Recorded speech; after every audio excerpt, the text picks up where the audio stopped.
Hola, ¿qué tal? ¿Cómo están? Muy buenos días, bienvenidos, bienvenidas. Comienza Asturias al Día en este miércoles 23 de julio. Hoy vamos a contar con las opiniones de Mino García, alcalde de Morcín, Carlos Paniceres, presidente de la Cámara de Oviedo, y José Luis Alperi, secretario general del SOMAFITAG UGT. Opiniones que tienen que ver con asuntos como el acuerdo alcanzado en la Junta General, que rechaza la financiación singular de Cataluña, el cercano fin del peaje del Huerna o la relación de Asturias y la industria de la defensa. Ya saben que el Pleno del Parlamento asturiano rubricó esta semana, el lunes, su rechazo a un acuerdo de financiación en Cataluña que suponga la ruptura del régimen común y a cualquier modelo que privilegie a unas comunidades autónomas en detrimento de otras. Así se ha hecho a través de una proposición no de ley defendida por Partido Socialista, Izquierda Unida Convocatoria y la diputada del Grupo Mixto Covadonga Tomé, que ha salido adelante con el apoyo del Partido Popular y también del diputado de Foro Asturias, Adrián Pumares, mientras que Vox rechazaba esta PNL en un pleno extraordinario convocado únicamente para abordar esta cuestión. Previamente a esa sesión plenaria, la Junta General había celebrado otra, el mismo lunes también, en la que el Partido Popular había presentado una iniciativa alternativa contra el acuerdo en Cataluña, que no ha salido adelante al contar con la oposición de Partido Socialista, Izquierda Unida Convocatoria y de la diputada Covadonga Tomé. La propuesta aprobada insta al Ejecutivo asturiano a que utilice todos los instrumentos necesarios, si fuera preciso, para defender los intereses de Asturias en materia de financiación autonómica. Por otro lado, también manifiesta la necesidad de abordar cuanto antes una reforma del modelo que garantice la prestación de unos servicios públicos de calidad a la ciudadanía a partir de principios de igualdad, equidad y solidaridad, y a través de una negociación multilateral entre las comunidades que evite cualquier ruptura del régimen común de financiación. Esta propuesta aprobada considera imprescindible que ese nuevo modelo tenga en cuenta las circunstancias socioeconómicas de Asturias y singularidades como el envejecimiento, la dispersión o la orografía a la hora de asegurar unos servicios públicos de calidad. También en este contexto se insta al Gobierno de España a que convoque el Consejo de Política Fiscal y Financiera para, a través de una negociación multilateral, acordar las bases de ese nuevo modelo de financiación. Mientras esto ocurría en la Junta, la política nacional sigue enredada en los asuntos que tienen que ver con las presuntas corrupciones relacionadas con Koldo, Ábalos, Cerdán y ahora el exministro del Partido Popular, Cristóbal Montoro. Para completar la fotografía, ayer el Gobierno central no conseguía validar el decreto antiapagones. Partido Popular, Vox, Podemos, Junts, BNG y UPN tumbaban este decreto que el Gobierno aspiraba a sacar adelante este martes, ayer, en el Congreso. Los 6 partidos han votado en contra de este paquete de medidas urgentes que el Ejecutivo aprobó en junio con el fin de fortalecer el sistema eléctrico tras el cero eléctrico que dejó sin suministro a la península ibérica el pasado 28 de abril. También votaba no el diputado de la Xunta Aragonesista, integrado en Sumar, Jorge Puello, que ha roto en este sentido la disciplina de voto. Momento clave es lo que se piensa en Asturias para acabar con el peaje del Huerna. La Comisión Europea ya ha advertido al Gobierno de la ilegalidad que supuso la prórroga de la concesión al vulnerar el reglamento de la Unión Europea en materia de contratación pública y de concesión de autopistas, un asunto que, de no resolverse en el plazo de los 2 próximos meses, podría llegar al Tribunal de Justicia de la Unión Europea. En este punto, el Ministerio de Transportes ya ha avanzado que va a recurrir esta decisión de Bruselas debido a las indemnizaciones que el Estado tendría que pagar por retirar un contrato a una empresa privada. A la espera de ello, el Principado de Asturias entra en meses clave para tratar de librarse definitivamente de este peaje. Si no se actúa ahora, habrá que sufrir el peaje hasta el año 2050. Son declaraciones coincidentes de Daniel Ripa, denunciante de esta irregularidad en 2021, cuando era diputado de Podemos en la Junta General, y de Dacio Alonso, presidente de la Unión de Consumidores de Asturias. Y un último asunto, no es la primera vez que hablamos de él, y que tiene que ver con la industria de la defensa. En 2025 este sector en Asturias ha mostrado un notable crecimiento, destacando, por ejemplo, su potencial en la Feria Internacional de la Defensa y Seguridad en Madrid, donde participaron 13 empresas asturianas. El Principado trata de acelerar en investigación y desarrollo con un enfoque particular en la industria aeroespacial, incluyendo una inversión inicial de algo más de 1 millón de euros para atraer este sector. La industria de la defensa ya representa cerca del 10% del PIB de Asturias y genera entre 2.000 y 2.500 empleos directos. Y como les decía al inicio, sobre estos asuntos hoy tenemos en el programa a Mino García, a Carlos Paniceres y a José Luis Alperi. Asturias al Día, con Roberto Pato.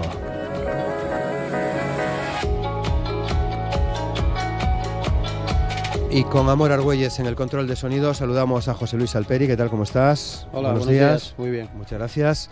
Mino García, ¿qué tal, Mino? ¿Cómo estás? Buenos días, muchas gracias. Buenos días. Y Carlos Paniceres, ¿qué tal, Carlos? ¿Cómo estás? Muy bien. Buenos días, muchas gracias también por participar en el programa. Hablamos en el primer punto en torno a este acuerdo que se alcanzaba en la Junta General del Principado el pasado lunes, Alperi, con 2 plenos, uno a instancias del Partido Popular, el otro con la proposición no de ley del Partido Socialista de convocatoria y de la diputada del Grupo Mixto, Covadonga Tomé, que fue el que resultó aprobado. ¿Qué opinión tienes de esta situación y de este necesario cambio en el sistema de financiación autonómica? Bueno, aquí hay varias cuestiones, ¿no? Ya en alguna tertulia también lo hemos hablado. Yo, con respecto al pleno del lunes y buscando el lado positivo, me gustaría destacar, bueno, pues que es posible el consenso, ¿no? Si se trabaja un poco por ello, pues al final lo que se ve es en una materia tan delicada y tan importante para Asturias como es la financiación autonómica, es posible que el Parlamento regional tenga un consenso en el momento de defender la posición de Asturias, ¿no? A partir de ahí, pues evidentemente la negociación de la financiación autonómica no se puede hacerse de una manera bilateral, tiene que hacerse contando con todas las comunidades autónomas, tiene que hacerse de manera multilateral, evidentemente, y debe, rechazarse modelos que sean, favorables a unas comunidades sí, a otras no. Y yo creo que aquí hay una herramienta y también acordada por consenso en su momento, con el apoyo de 8 comunidades autónomas, como es la Declaración de Santiago, y esa para mí es la hoja de ruta en el momento que se convoque el Consejo de Política Fiscal, que es donde teóricamente y donde en la práctica se debería debatir sobre la financiación autonómica, se ponga de manifiesto cuáles las necesidades de Asturias y de 8 comunidades autónomas más, ¿no? De distinto signo político y que no son pocas, ¿no? O sea, Asturias, Galicia, Cantabria, Castilla y León, Castilla-La Mancha, Aragón, Extremadura, yo creo que son comunidades autónomas con suficiente peso dentro de España, dentro de lo que es la población y las necesidades de una parte de la población española para tener en cuenta sus posicionamientos, ¿no? Por tanto, yo con el pleno del lunes me quedo, pues eso, con el consenso, ¿no? En un momento de debate político donde parece que lo que toca y lo que se premia es que se tiren los trastos a la cabeza, pues que haya un poco de brotes verdes, como decía que el político, pues no me parece mal, al contrario, creo que es un buen camino. Mino, el otro día estuviste también en el programa, hablábamos de financiación local vinculado a esta financiación autonómica. ¿Qué opinión tienes? Sin duda, lo hablábamos ya. Hombre, yo creo que la opinión en principio es saludar, ¿no? Saludar sobre todo el acuerdo de las fuerzas, en este caso con representación en el Principado de Asociación de Vox, porque realmente yo creo que era un tema que ya venía en parte muy trillado, ¿no? Con el acuerdo de 2020 y, como bien decía Alperi, que se traslada después al acuerdo de Santiago de 2021, ¿no? Hombre, dentro de lo que significó el acuerdo, lo veo desde el punto de vista razonable, ¿no? Lo veíamos el otro día, donde debe de imperar en todo momento sobre todo lo que es la equidad, la igualdad entre todos los ciudadanos indistintamente de donde vivamos, ¿no? Yo creo que eso es el referente, ¿no?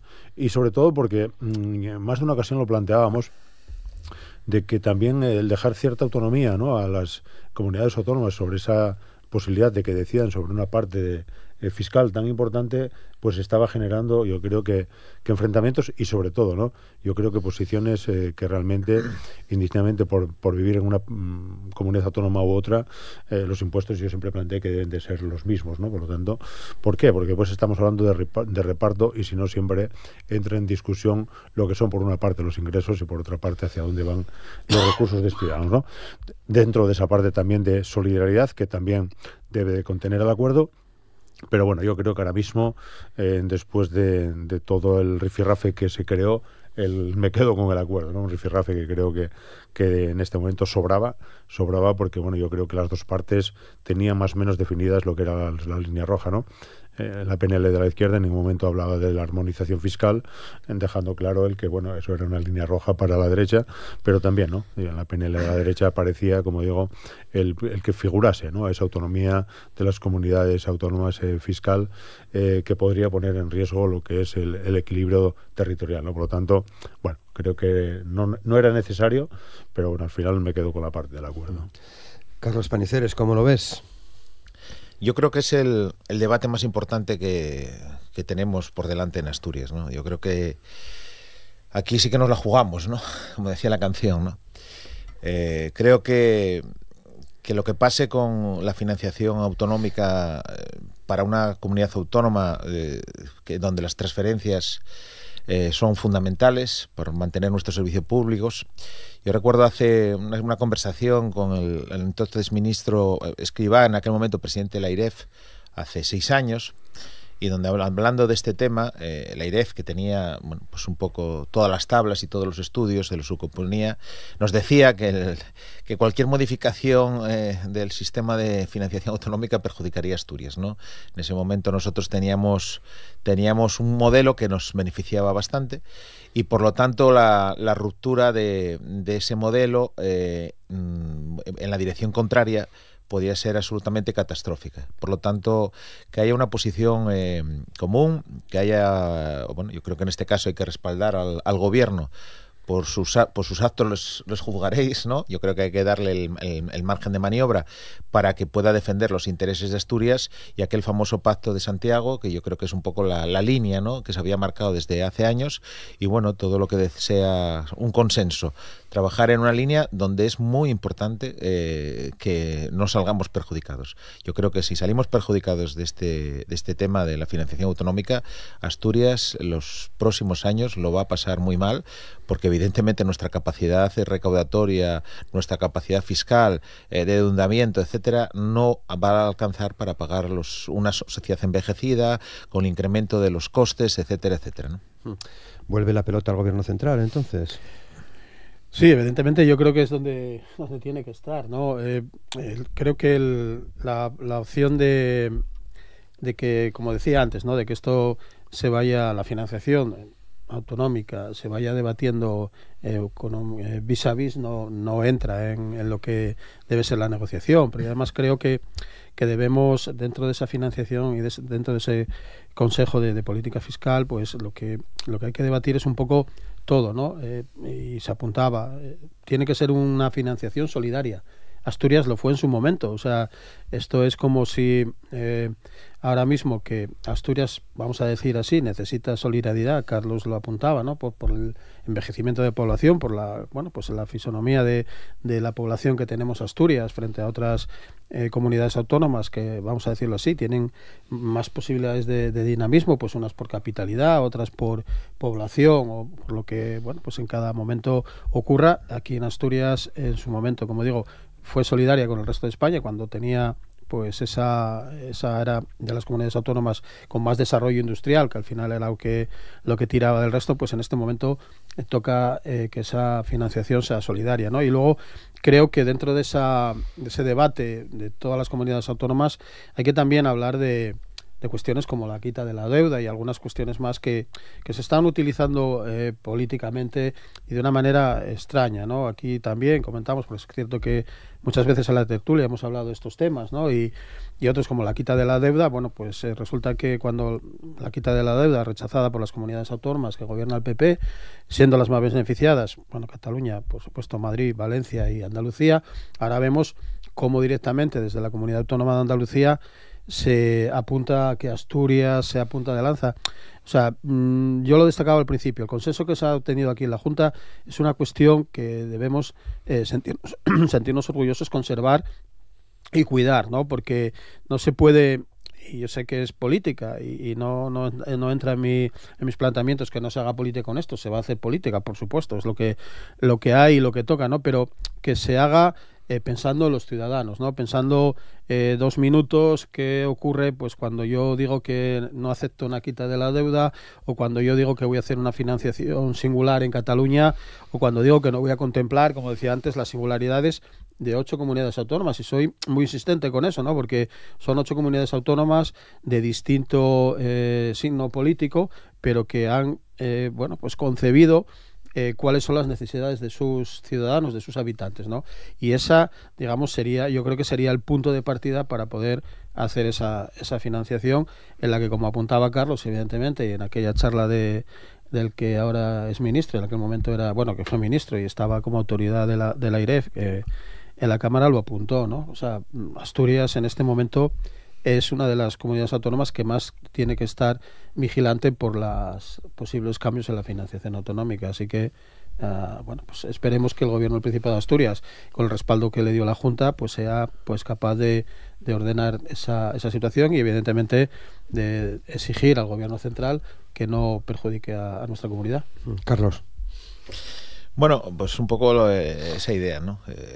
Los consensos está bien, mantener una posición firme, en fin, intentar también buscar aliados, porque en este tema, por eso aquel famoso acuerdo de Santiago, ¿no? Donde compartíamos, sobre todo, bueno, muchas de las comunidades del noroeste, ¿no? Además tenemos problemas en común, en el ámbito del envejecimiento, de los costes de los servicios públicos, la dispersión.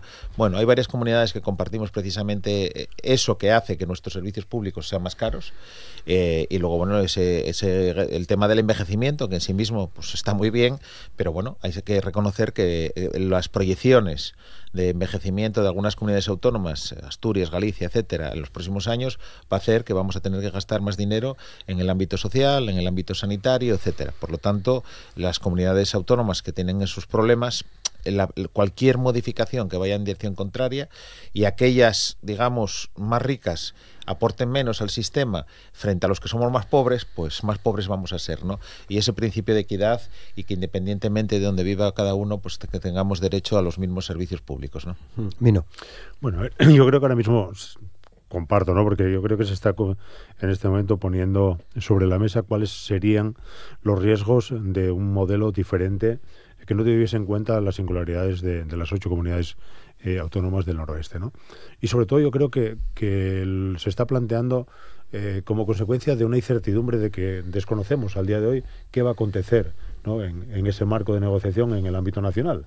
Por lo tanto, bueno, yo lo decíamos, bienvenido sea la unidad en defensa de los cuales son los intereses generales de estas comunidades autónomas, sobre todo porque, bueno, lo planteaban, ¿no? Necesitamos tener unos servicios de calidad y tener recursos suficientes para poder aportarlos. Como digo, ¿dónde está el problema? Al día de hoy no conocemos, no hay un documento que nos diga qué se va a llevar, ¿no? a ese Consejo de Política Fiscal, y por lo tanto yo creo que ante eso, pues tanto la izquierda como la derecha está intentando poner todos los cortafuegos posibles, ¿no? A que realmente haya un modelo de financiación que no vertebre en este momento las necesidades de un país como es España, y que realmente, bueno, pueda de alguna manera beneficiar a una comunidad autónoma como es Cataluña en contra del resto, ¿no? Hombre, yo lo planteaba el otro día en el debate que teníamos, hasta que no conozcamos el documento estamos trabajando sobre hipótesis, ¿no?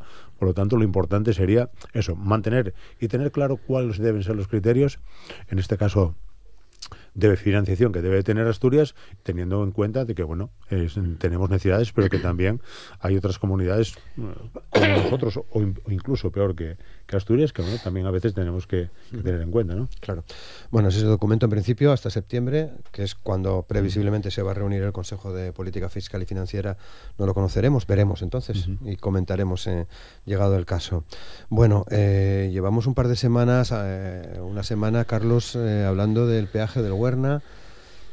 Parece que puede estar la solución cercana. No sé si lo ves así. No lo ves. No lo veo así. Yo creo que no está cercana y de hecho está muy lejana, ¿no? Vamos a ver, primero hay que distinguir una cosa que yo creo que hay una cierta confusión. Lo que se pone en tela de juicio no es que se haya peaje o no haya peaje. Lo que se pone en tela de juicio, o que en este momento por la Unión Europea, es que si la prórroga de ese contrato, de esa concesión, fue legal o no fue legal, ¿no? Que yo creo que es un poco la decisión en donde está la discusión. Si en algún momento dado, bueno, pues definitivamente los tribunales deciden que no fue legal lo que hizo la propia administración, bueno, pues tendrá que indemnizar, porque encima la administración va no puede ir contra sus propios actos, ¿no? Por lo tanto, el rescate de esa autopista, que es en el fondo el debate, estamos hablando de muchos cientos de millones de euros. Yo tuve la oportunidad de tener, en un ámbito de la reunión que hubo de la macrorregión atlántica, tener esta conversación con el secretario de Estado en aquel momento, y ya nos anunció que su posición se iba a ser absolutamente de defensa de mantener el peaje. Porque claro, a lo que estaba enfrentado era a cientos o miles de millones, no me acuerdo ahora mismo la cifra, ¿no? Por lo tanto, en fin, estamos en una discusión, insisto, que no es el peaje sí o peaje no, es la concesión si se hizo de manera acorde, o sea, tenía que haber habido un procedimiento nuevo abierto para que hubiera habido un concurso y que hubiera podido concursar más que la actual concesionaria, ¿no? Que no es lo mismo que si es el debate que la Unión Europea, como ha dicho por ahí algún medio, no, es que la Unión Europea dice que no se puede tener peaje en el Huerna. No, la Unión Europea nunca ha dicho eso, hay que leer la sentencia, y yo soy bastante pesimista. Yo creo que al día de hoy no veo perspectiva de que por muchos años vayamos a poder no tener el peaje del Huerna, que evidentemente dificulta nuestra salida, nuestra conexión a la meseta, y bueno, nos penaliza, ¿no?, frente a otras comunidades autónomas. Mino. Bueno, uno sería lo que deseamos, ¿no?, que desaparezca, y otro, como bien comenta Carlos, las dificultades que realmente van a acontecer, ¿no? Yo soy pesimista ante esta situación, creo que cabe recurso, por lo tanto vamos a vivir todos los procesos de recursos que permita la ley, y a partir de ahí, sobre todo porque, bueno, creo que en este caso superaba los 200 millones de indemnización de las arcas del Estado, y por lo tanto, bueno, estamos hablando de un problema económico grave, serio, y que realmente lo que comparto que en este momento lo que está ante el juicio fue cuando se hizo la prórroga, si va acorde a normativa o no. Por lo tanto, el peaje, queramos o no, lo vamos a seguir sufriendo, con lo que eso significa, ¿no?, desde el punto de vista del movimiento de personas como de mercancías. Es un lastre para la región, pero bueno, soy pesimista ante un anuncio que yo creo que se está confundiendo lo que realmente deseamos con lo que puede ser la realidad, ¿no? Alperi. Bueno, yo creo que la retirada del peaje del Huerna es irreversible. Yo creo que voy a pasar por el Huerna sin tener que pagar peaje. El tema será cuándo, ¿no? En eso sí coincidimos, ¿no? Yo también quería, claro, lo primero que de lo que estamos hablando es que se ha hecho una prórroga de la concesión de la autopista vulnerando las reglas de contratación pública de la Unión Europea. O sea, el gobierno de Aznar vulnera las reglas de contratación pública de la Unión Europea en cuanto a transparencia, en cuanto a publicidad, entre concurrencia, etcétera, etcétera, vulnera esas normas, esas reglas, y concede una gestión de la autopista hasta 2050. Bien, la Unión Europea dice que es ilegal, y por tanto lo más probable, después de, evidentemente, pues el gobierno de España va a pleitear por no, como siempre cuando eres un gobierno tendrás que asumir tus propios actos, aunque no sean, digamos, hechos por ti en primera persona, y a partir de ahí pues veremos a ver el resultado, ¿no? El resultado, ahora mismo hay un plazo de 2 meses, si no me equivoco, donde la Unión Europea da al gobierno de España para que, bueno, pues rectifique, haga lo que considere, y a partir de ahí veremos a ver a qué momento retrotrae la situación, que yo creo que va a ser al momento de que, bueno, pues se decida ampliar la concesión o no. Vale, eso como punto número 1. Como punto número 2, y digo que hay posibilidad de rescate, de que no tengamos peaje, porque se han rescatado las autopistas radiales de Madrid. Una nefasta gestión de construir unas autopistas radiales en Madrid que benefician a quienes benefician, y bueno, pues se han rescatado con un coste importante para las arcas públicas de más de 3.000 millones de euros, que en principio no iban a costar nada, pero que la factura ha ido subiendo, ¿no? Y luego, bueno, pues está, digamos, también la tercera pata que yo quería apuntar, y por eso como un poco como todo, no me gusta centrarme solo en el peaje, sino que hay oportunidades, y aquí también hemos hablado y se ha planteado, y también la Cámara de Comercio de Oviedo y desde el SOMA lo hemos hecho, ¿no? De bueno, pues a la hora de bueno, pues que viene el AVE, el precio de los billetes, digamos el peaje, la obligatoriedad de servicio público, ¿no? Al salir de Asturias hacia la meseta tiene las limitaciones que tiene y pues a la hora de componer los precios del peaje, los billetes de avión sabemos dónde están y son bueno, pues empresas privadas, evidentemente, que es ley de oferta y demanda, pero hay una posibilidad de que tanto el transporte por tren como el transporte por carretera tengamos los asturianos la posibilidad de salir de una manera, vamos a decir, más barata, pues hacia la meseta o hacia, bueno, pues otros sitios de España, ¿no? Por tanto, yo creo que hay que intentar, es muy bueno, muy atractivo, ¿no?, centrar en lo de peaje sí, peaje no, pero yo creo que debemos elevar un poco la mirada y hablar de que, bueno, pues qué se va a hacer si realmente se retrotrae el proceso al momento que se debería haber publicitado esa prórroga. ¿Qué vamos a hacer con, bueno, pues con la posibilidad de que haya ciertos ámbitos de obligatoriedad de servicio público que abarate los billetes para salir de Asturias, o que abarate los peajes, o incluso que los quite, como ha ocurrido en otras tantas autopistas de peaje? Y luego, pues evidentemente, claro que va a costar dinero, pero no costó dinero el rescatar las radiales, que es un negocio totalmente nefasto y que beneficia a unos pocos. Bueno, pues esto que beneficia a una comunidad autónoma o a otras dos, y si contamos también la parte de Cantabria y de Galicia, que sale a la meseta por el Huerna, pues bueno, pues yo creo que hay que hablar de todo en conjunto, ¿no? Hay que abrir un poco más el foco, levantar un poco más la mirada. Debería de abrir ese foco el gobierno, porque hasta ahora solo ha planteado la posibilidad, por una cuestión de seguridad jurídica, si no me equivoco, de recurrir esta decisión. Evidentemente, pero hay otras cosas que se podrían hacer, ¿no? Por supuesto, y que, como digo, se han reclamado cuando el AVE empezó a funcionar, el precio de los billetes. Bueno, pues no se trata de copiar, pero la insularidad garantiza que para salir de las islas tengas unas condiciones de adquisición de los billetes a un precio más reducido, ¿no? Bueno, pues no sé si aquí sería la mitad, sería un porcentaje, pues aquí residamos en Asturias, después de un número de billetes. Son cosas que corresponden al Ministerio de Transportes, ¿no? Y se debe abrir el debate en el ámbito que corresponde. ¿Se debe abrir ese debate, Mino? Sin ningún tipo de duda. Uno es lo que está sobre la mesa al día de hoy y otro es lo que realmente venimos exigiendo, ¿no? Yo creo que toda la sociedad asturiana viene demandando la necesidad, ¿no?, de, bien sea de una manera u otra, bien sea subvencionando a quien realmente utilice el Huerna, si es que el peaje va a seguir existiendo, pero sobre todo abrir el debate de medidas que realmente nos permitan, ¿no? Porque no es la persona, el usuario que sale un día al mes, sino toda aquella gente que realmente tiene, pues, por obligación, ¿no?, el transitar por una autopista que realmente es un lastre económico importante. Y pues, tengo clarísimo que ese debate se debe de abrir. Hay medidas y yo creo que hay regulación suficiente que de una manera u otra debe permitir el quitar un lastre que ya llevamos más años de los debidos sufriéndolo, y por lo tanto estamos hablando de voluntad política sin ningún tipo de duda. Carlos.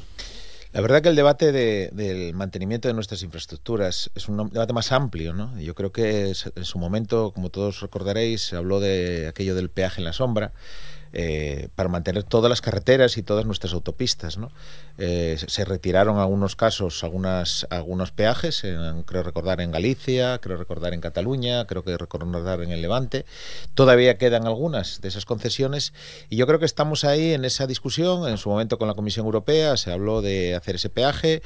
También, a cambio, hemos planteado intentar llegar a un 10% del que el transporte de mercancías vaya en el ferrocarril y no vaya en carretera, que es una de las cuestiones que hemos intentado negociar en Europa, pero hay un debate de país que está pendiente, ¿no? Que cómo vamos a hacer el mantenimiento de nuestras infraestructuras, a través de qué vamos a hacerlo. Está claro que hay un debate que hace años que no se quiere abordar, pero bueno, también vemos cómo se va deteriorando toda la red viaria por donde vamos pasando, ¿no?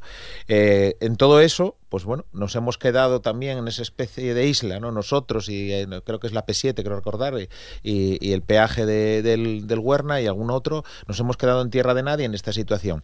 Yo ojalá, por supuesto, que defiendo que se quite el peaje, defiendo que se compense, como bien decía Alperi, si no, pues en el ámbito de tener esa declaración de servicio público que nos permitiría una compensación, pero bueno, sí es verdad que no soy optimista.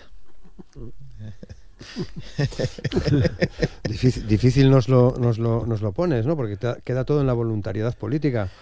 Bueno, como todo, ¿no? Al final la voluntad política es la que mueve o la que debería mover las acciones o las decisiones a favor de los ciudadanos, ¿no? Yo no soy tan pesimista como Carlos, yo sigo siendo optimista. Ya digo, no sé en cuánto tiempo, pero yo creo que vamos a pasar el Wernac sin peaje, ¿no? A partir de ahí es cierto que el debate, ¿no? Y que se apuntaba ya no es solo lo que decía, ¿no? El peaje, el salir a la meseta, sino lo que muy bien apuntaba Carlos, ¿no? O sea, ya no se habla ahora de aquello de cobrar por circular por las autovías internas de la comunidad autónoma, y yo creo que ese debate volverá. Hay un elemento también que está encima de todas las mesas, pero nadie se atreve a abordar, y que es la descarbonización del transporte de mercancías, ¿no? Estamos viendo la lucha contra las emisiones de CO2, pero el transporte por carretera, que es un sector, el transporte de mercancías por carretera, de viajeros, incluso los desplazamientos particulares, es un sector, es un ámbito donde las emisiones de CO2 y bueno, pues la descarbonización todavía no ha llegado, porque yo creo que nadie se atreve ni siquiera a plantearlo con cierto mínimo de seriedad en una mesa de debate o de decisión, y sobre todo porque pues supone un cambio muy importante en lo que estamos acostumbrados, ¿no? El que pues vayamos de puerta a puerta, como se suele decir, con tráfico rodado, pues cambiar porque se utilice el ferrocarril, que pues debía estar quizá desarrollado para poder acometer esos transportes, pues no estamos preparados y no estamos pensando en abordarlos, ¿no? Por tanto, complejo, ¿no? El sistema que tenemos de transporte de mercancías, sobre todo por carretera, frente al que pueda haber por ferrocarril. Y luego, pues como digo, ¿no? Como planteabas, voluntad política de presentarse con un programa claro y cumplirlo, ¿no? Parece un poco claro. Es que luego ves como las votaciones de ayer del decreto antiapagón, donde pues resulta que se ponen de acuerdo empresarios, grupos ecologistas y distintos ámbitos sociales sobre que era conveniente que se aprobase, y la voluntad política pues dice que no. Entonces, es complicado ahí vaticinar lo que va a ocurrir, pero evidentemente lo que mueve todas las decisiones y lo que hay que poner siempre es que la voluntad política y en este caso los consensos políticos van a ser los que empiecen a abordar y tomar decisiones en estos temas. Claro, lo que pasa que la ciudadanía lo entiende de otra manera. Normal, sí. Lo entiende de otra manera porque hablando de voluntad política, cuando el Argayu famoso, que todavía se está reparando, se planteaba la posibilidad de no pagar, puesto que la circulación no era la habitual, había una incidencia clara, no se consiguió. Este fin de semana, estos días de atrás, si escuchamos a la ciudadanía que pasó por el Wernac, problemas con las obras. No, si no falta... Sí, no, solo simplemente porque fui usuario recientemente. Yo no entiendo por qué no están levantadas las barreras del Wernac. Y lo digo con total sinceridad. O sea, yo entiendo que hay que hacer las obras de mantenimiento. Entiendo que hay que buscar el momento más adecuado. No lo vamos a hacer nevando. Bueno, ahora ya no nieva, pero no lo vamos a hacer nevando, o no lo vamos a hacer con temperaturas... Solo faltaba que nevase. Solo en julio. No lo vamos a hacer con temperaturas bajo cero. Hombre, está bien, pero claro, que entre el 15 de julio y el 15 de agosto tengamos el Wernac como lo tenemos, yo, sinceramente, si yo tengo un negocio que ofrece un servicio y el servicio que doy no está ni al 10% de lo que debiera ofrecer, me cae la cara de vergüenza cobrando. Y aquí lo mismo. O sea, no puede ser que en autopista de alta montaña, de peaje, que debe facilitar las comunicaciones, esté en las condiciones que está y en el momento que está. Y no quiero entrar a valorar porque no conozco, ¿no? Si era el momento que lo había que hacer, si los plazos son estos, si la adaptación de los túneles a la normativa europea está o no está. No, eso no lo entro a valorar. Y lo que entro a valorar es que estoy cobrando por un servicio que no estoy dando. Así de sencillo. Mino. Sí, no. Lo que pasa es que yo comparto, y además posiblemente no toque hoy, pero sí lo quiero soltar ahí, incluso vale para otro día, ¿no? Sobre todo porque yo creo que durante muchos años hubo un diseño de política de infraestructuras yo creo que muy ambicioso, posiblemente se necesitase, pero nunca se tuvo en cuenta lo que ahora mismo se está planteando, ¿no? Es decir, cuando vemos que hay un problema a través de carreteras, estamos diciendo hay que apostar por algo que durante años no se apostó, ¿no? Que el tema de la vía férrea. ¿A dónde quiero llegar? Que, hombre, yo creo que en este momento hay que tener en cuenta que yo creo que la política de generación de nuevas infraestructuras posiblemente quede alguna necesaria, pero creo que ya tocaron casi fin, ¿no? Pero nadie tuvo en cuenta lo que significa el mantenimiento de las mismas, no solamente de las grandes infraestructuras, sino también de las secundarias, que es lo que estamos sufriendo ahora. Digo, lo que estamos sufriendo todos, toda la sociedad, ¿no? Digo, cada uno por donde transita, porque tenemos una red tan bestial de carreteras en este país que el mantenimiento de las mismas lleva un coste que veremos de dónde tiene que salir. Si queremos tener en condiciones desde el punto de vista de asfalto y de limpieza, está claro que este país necesita muchos recursos para afrontar lo mismo, ¿no? Por lo tanto, hombre, comparto en este momento el que es una necesidad, sí. También lanzar un mensaje cuando hablamos, lo decía el Peri, ¿no? Cuando más turismo tenemos en esta región, más dificultades tenemos para transitar, ¿no? Por una parte en el Huerna, por otra parte en la 8, vemos que, bueno, hay retenciones. Hombre, yo creo que habría, ¿no? Yo creo que hay meses a lo largo del año que deben de permitir, ¿no? El que una inyección económica como la que puede ser el turismo en esta región se está viendo lastrada y con desencanto de la ciudadanía como consecuencia de ese tipo de obras que yo creo que hay una planificación, desde mi punto de vista, errónea. Carlos. Sí, en el peor momento posible, la verdad. Encima no tenemos billetes de tren, porque yo la verdad que en las últimas 2 semanas, que bajo casi todas las semanas a Madrid, y soy usuario del tren, he tenido que bajar en coche porque no hay billetes de tren, ¿no? De retorno, sobre todo de Madrid hacia Asturias. O sea, puedes viajar hacia Madrid, pero no puedes volver. El debate del mantenimiento de las infraestructuras en otros países, todos hemos viajado a Portugal, ¿no? Evidentemente en Portugal se tomó una determinación y, bueno, ahí la verdad hay un peaje continuo para mantener esas infraestructuras. Aquí yo creo que es un debate de esas cosas que tenemos pendientes, donde, bueno, ningún gobierno quiere afrontar, pero llegará un momento en que yo creo que a través vía de los presupuestos generales del Estado no se va a poder mantener todas esas infraestructuras. Hemos hecho aquello de, bueno, pactar con la Unión Europea ese acuerdo de pasar, creo que es nada más que el 3%, creo recordar, o el 4% de mercancías por carretera, mercancías por ferrocarril, pasarlo al 10%. Pues como para un poco el tema de las emisiones y, bueno, y también el deterioro de nuestras infraestructuras, porque lógicamente el tráfico pesado es parte de lo que deteriora, ¿no? Pero bueno, es un debate pendiente. Las obras yo reconozco que siempre hay que hacerlas y suele hacerse en el periodo más o menos de la primavera al otoño, pero bueno, parece que se fue a buscar el momento de máxima intensidad, ¿no? Yo hace poco en unas declaraciones hablaba de que en un viaje a Madrid tenía la sensación de como un sudoku, ¿no? Porque hasta llegar a Madrid encontré no solo las obras del Huerna, sino otras varias obras, de eso ir cambiando de carril, hay mucho tráfico, hay mucha dificultad. Bueno, la verdad que las obras hay que hacerlas, pero bueno, y este tema del peaje, yo recuerdo además en esta casa, cuando hubo Largallo, ocurrió una cosa que yo la verdad que no daba crédito, que era que nos teníamos que ir por Pajares y cuando cogíamos el peaje, el último peaje, todavía el de la Madalena se nos cobraba. Es una cosa, o sea, que era increíble, oiga, pero si está todo cortado la autopista, hombre, ya que vamos por el Huerna y ese último cacho para no pasar por el medio de León, bueno, parecía que era de lógico, pues nada, yo fui usuario y me tocó pagar el peaje, ¿no? Con lo cual, bueno, es verdad que a veces ocurren cosas un poco extrañas, o bueno, pues si no sé si no es no pagar o que hubiera unos descuentos, hubiera alguna manera, ya que la autopista no está en pleno rendimiento, pues bueno, pues de alguna manera que hubiera un guiño hacia la ciudadanía por las molestias, los retrasos, y es verdad que cuando se acumula mucho tráfico, como ha ocurrido algún domingo por ahí, pues bueno, se ha habido gente que ha estado allí 3 y 4 horas atascados, ¿no? El peor momento posible, porque bueno, es verdad que digamos que entre la quincena de julio y la quincena de agosto es cuando más gente viene a Asturias, gracias a Dios, y tenemos ese tesoro que es nuestro turismo que tenemos que cuidar y proteger. Claro. Bueno, entramos ya en el último tramo del programa. Queríamos, una vez más, pediros opinión en torno a este asunto que tiene que ver con la industria de la defensa. Carlos, que menudo lío se montó con tus declaraciones recientes, ¿no? Por la industria de la defensa. Por la industria de la defensa.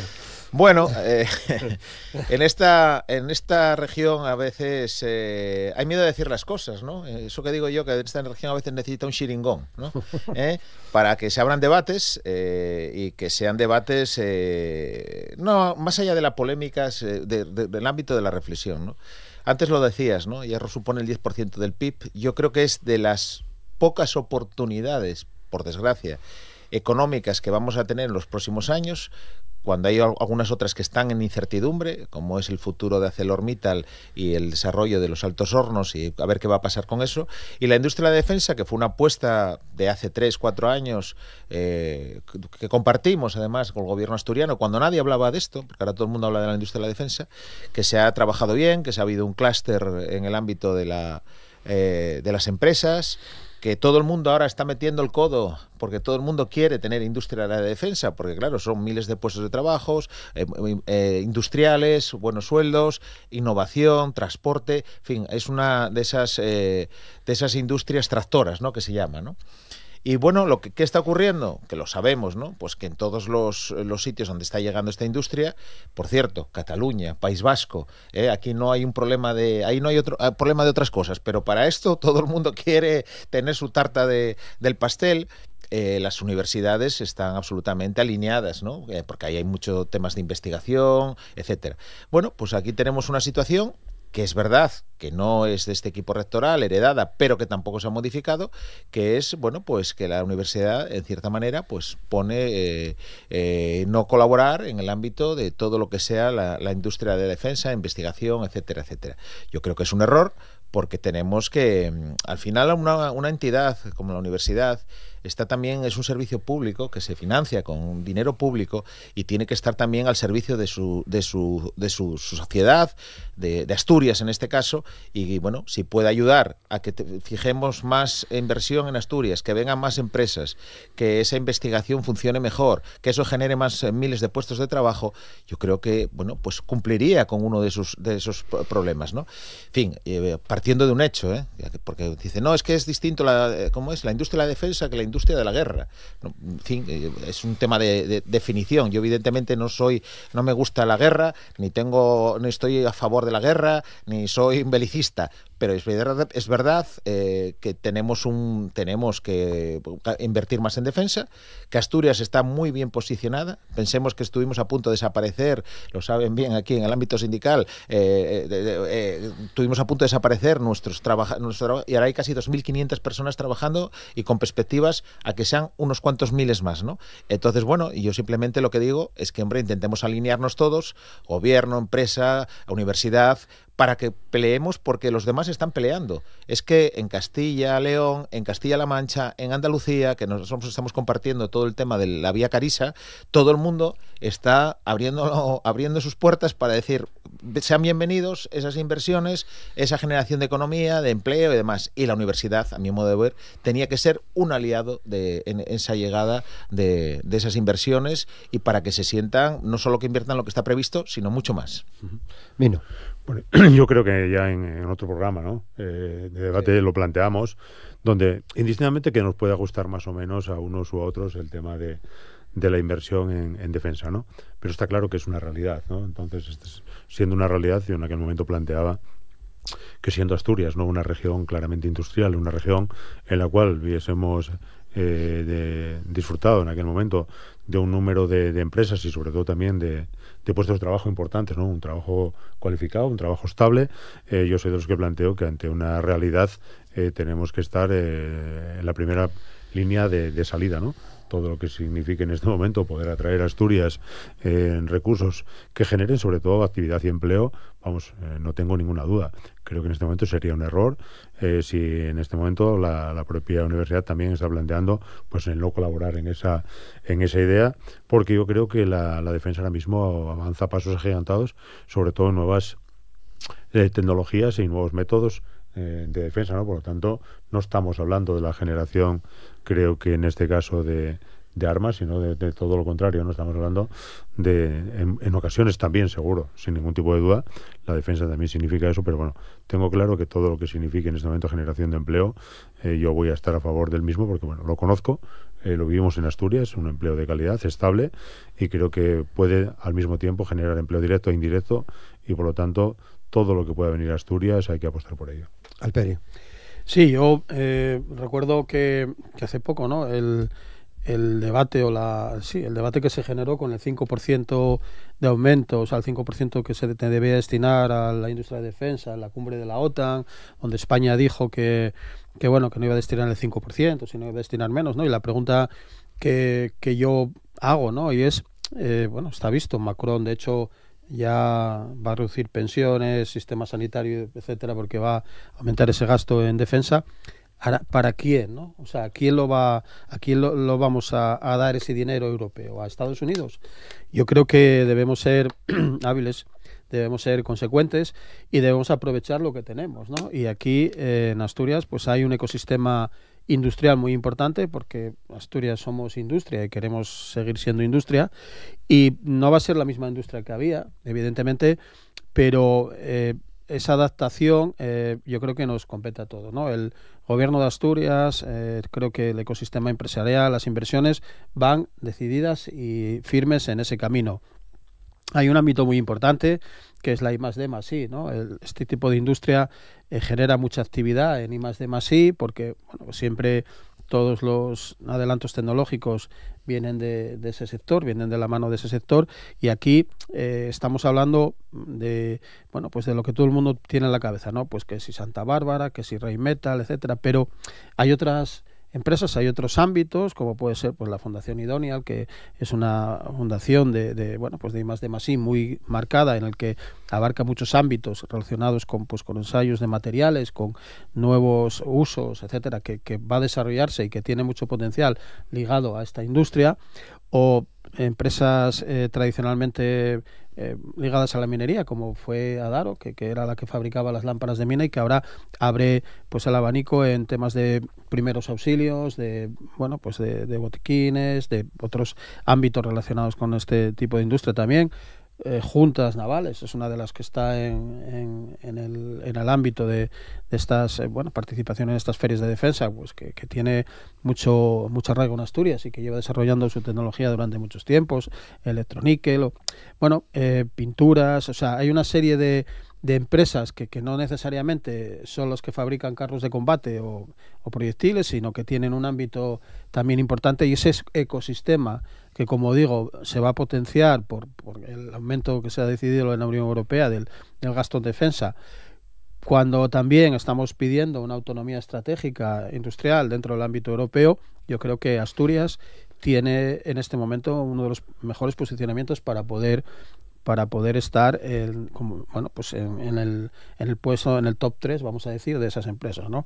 Y hay otros elementos. Tenemos que facilitar y ayudar que empresas como, bueno, pues se ha visto que se ha comprado el Tallerón, aliviando una situación muy delicada de Duro Felguera.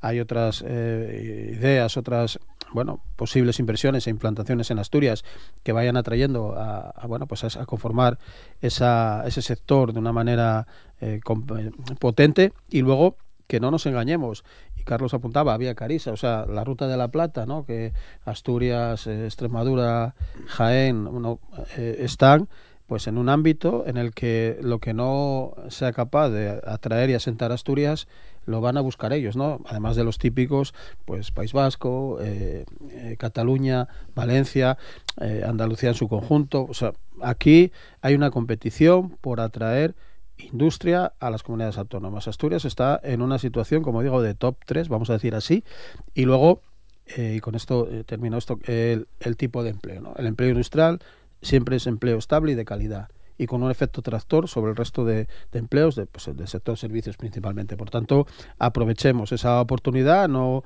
nos desviemos o caigamos en debates estériles que al final, pues lo de si son galgos o podencos ya sabemos cómo acaba, ¿no? La opción de Indra, Carlos, comprando el Tallerón de Duro Felguera, es una, si me permite la expresión, una certificación de todo esto que estamos hablando. Sí, la verdad que fueron casualidades del momento. En el mes de octubre del año pasado, bueno, pues éramos conocedores de que el Duro Felguera estaba planteando la venta del tallerón y pensando en qué posible inversor, quién le podría interesar, ¿no? Más allá, evidentemente, de un conocimiento de sus trabajadores, con una experiencia y una expertise importante, pensando en esa rapidez. Más que yo a veces me gusta más hablar de gasto de defensa, es inversión en defensa, ¿no? Porque no es un gasto, digamos, corriente, es un gasto en inversión, es inversión y por tanto generador de empleo, de actividad, de impuestos. Y luego tiene mucha transversalidad, ¿no? En fin, transporte, construcción, tecnología, sector TIC en Asturias. O sea, yo creo que ese es el camino. Yo creo que ellos necesitaban también instalaciones que ya existieran. Y bueno, pues de un problema generar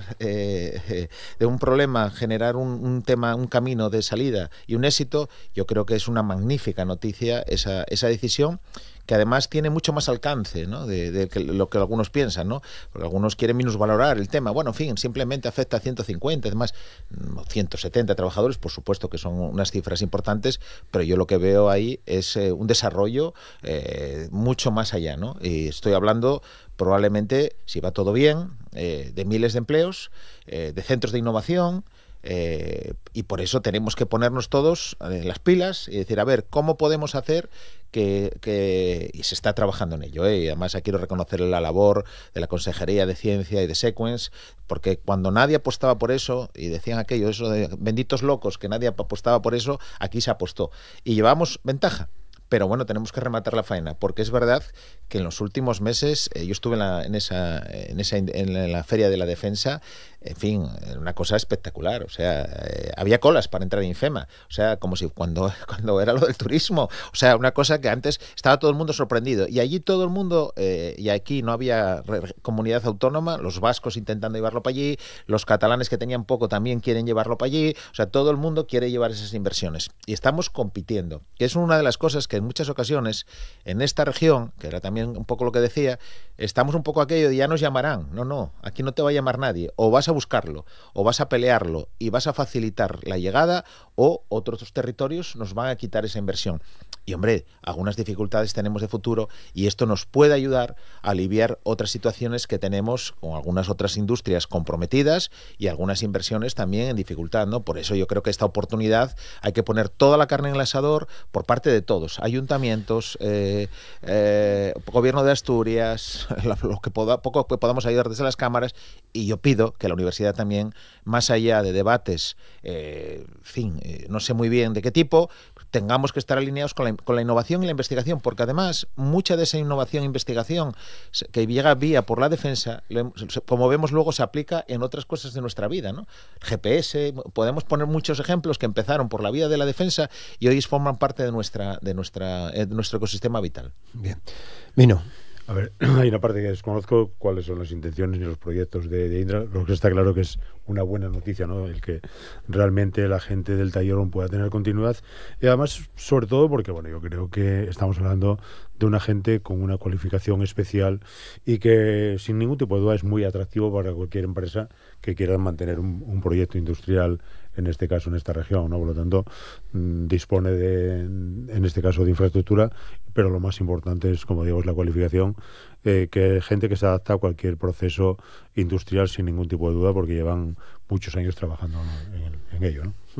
Alperi, ya para ir despidiendo. Bueno, dos cuestiones, ¿no? La primera, claro, evidentemente, yo antes hablaba de un ecosistema empresarial o un ecosistema, vamos a decir, sectorial. Nadie viene con la intención de ponerse en un sitio con una sola instalación. Y aquí lo que intuyo, o lo que veo, o lo que creo que va a ocurrir, es que esto es el primer paso, ¿no? de lo que va a venir después, y que ojalá pues sea eso, que cree ese ecosistema industrial que, como decía, Asturias ha sido siempre industrial. Pues antes fabricábamos tornillos de un tipo en la terfilería de Moreda, o hacíamos envases de vidrio en Gijón Fabril, o hacíamos parabrisas para los coches, y ese ámbito, ese momento está pasando, y ahora hay que seguir siendo industrial con lo que nos ofrece el momento, ¿no?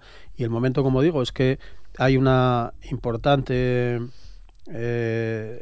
inversión económica y un importante destino económico de dinero hacia la industria de defensa, y nosotros, pues dentro de esa recepción de esas inversiones, tenemos que estar, como se apuntaba, bueno, pues liderando esa opción. Bien, llegamos al final. Tendremos que continuar la conversación en otro momento. Por supuesto. José Luis Alperi, muchas gracias. Gracias a vosotros. Mino García, muchas gracias. Gracias a vosotros. Carlos Paniceres, muchas gracias. Muchas gracias.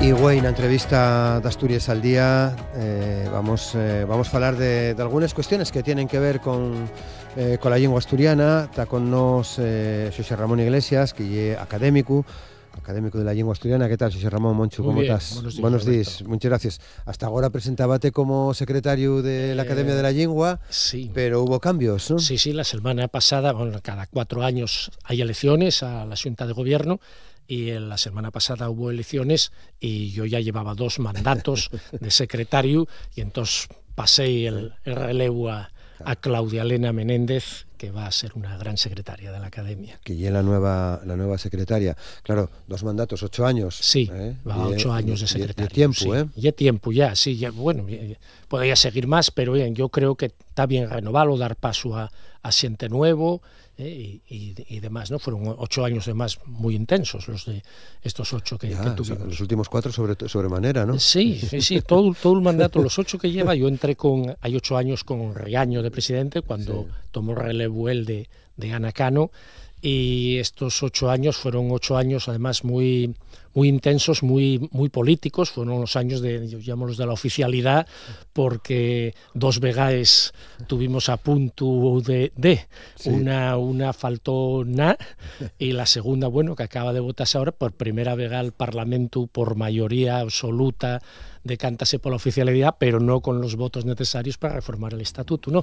Pero yo creo que este será el mandato, el de Correaño de presidente, será el mandato de la oficialidad. Yo creo que será, de verdad. Pero... Bueno, y es verdad que igual mos paes que no cambiaron tanto las cosas, pero sí cambiaron. Cambiaron muchísimo. Y a nivel social entiendo que también. Muchísimo. Claro, hay que agarrar una cierta perspectiva histórica.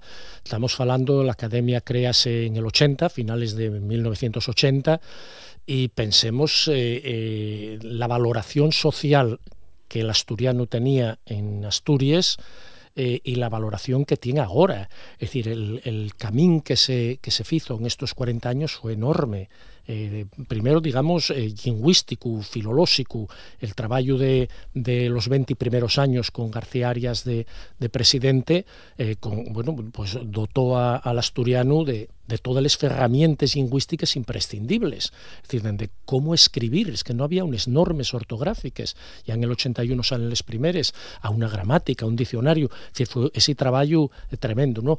Después, digamos, con Ana Cano de presidenta, yo creo que la Academia asentóse, yo diría, en el prestigio internacional, fundamentalmente, también interno, ¿no? Pero fundamentalmente, es decir, creció en ese prestigio que dio a ella con los contactos además que ya tenían universidades de fuera y demás, ¿no? Y ya digo, claro, en los últimos 8 años con el mandato de González Riaño, pues hubo un cambio, yo creo que político. Social fue dándose a lo largo de estos años, pero en estos años hubo un cambio político, claramente, de manera tal a que allá en los años 90, en el Parlamento nunca es caecer que había un diputado, llegó a haber un diputado favorable a la oficialidad del asturiano, y ahora hay mayoría absoluta.